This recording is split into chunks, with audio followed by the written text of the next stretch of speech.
Баршаларыңызға қайырлы күн, каналыма қош келіпсіздер.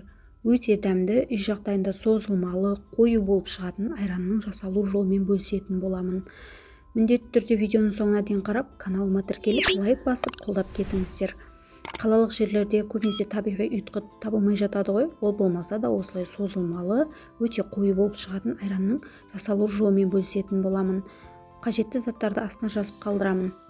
Ең алдымен ыдысымызға салқын су құйып аламыз. Үстіміздің асты жабысып қалмас үшін, және менде табиғи қолдың үсті осылай сүзгіштен өткізіп барлығын құйып алатын боламын. Одан соң газдың астын жағып, ең жоғары жылдамдықта үстімізді пісіріп аламыз. Осылай пісіп келе жатқанда қаймақ шығып бастайды. Осылай қозғап отырып, немесе тасып кетпес үшін ожау салып қойсаңыздар болады.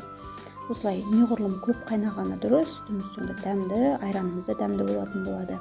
Енді піскен сүтіміздің астын сөндіріп, бөлме температурасында суытып алатын боламыз. Бізге айран ұйыту үшін сүтіміз жылы болу керек. Қолдың саусақтың ұшымен көрсеңіздер болады сүттің суығанын. Және енді ұйытқымызды дайындайтын боламыз. Егер сіздерде табиғи қолдың айраны болса, соған ұйытсаңыздар болады, немесе не сияқты осылай айран болмай қалса, осылай 20%-ық қаймақты аламыз 2 ас қасық, және үстінен пісіріп алған сүтімізден 2 ас қасық қосып, осылай ұйытқымызды дайындап алатын боламыз. Немесе дүкеннің йогуртына да ұйытуға болады. Осылай сүтіміздің жылығанын қолдың ұшымен көретін боламыз. Егер қолдарыңыздың ұшы күймейтін болса, сүтімізді ұйытуға болады деген сөз. Осылай мен кең ыдысқа құйып ұйытатын боламын. Қаймағын барлығын толықтай салып алдым.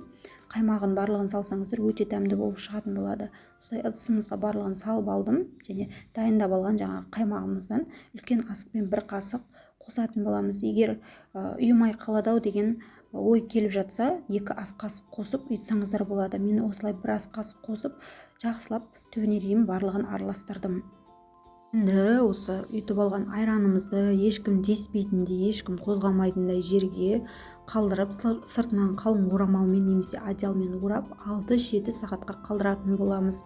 6-7 сағат өткен соң осылай ашып қараймыз. Қаймағы бетіне шығып, созылмалы қою айран болып шығады. Бірден қозғамай тоңазытқышқа 1-2 сағатқа қалдырып, одан соң ішсеңіздер өте дәмді болатын болады. Егер сіздер бұндай рецептпен жасап көрмесеңіздер, жасап көруге кеңес беремін.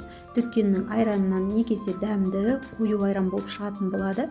Әрине қолдың табиғи айранына жетпейді, дегенмен де осылай жасап көруге кеңес беремін. Рецепт ұнаса, каналыма тіркеліп, лайк басып, қоңыраушай белгісін басып қойыңыздар. Ас болсын!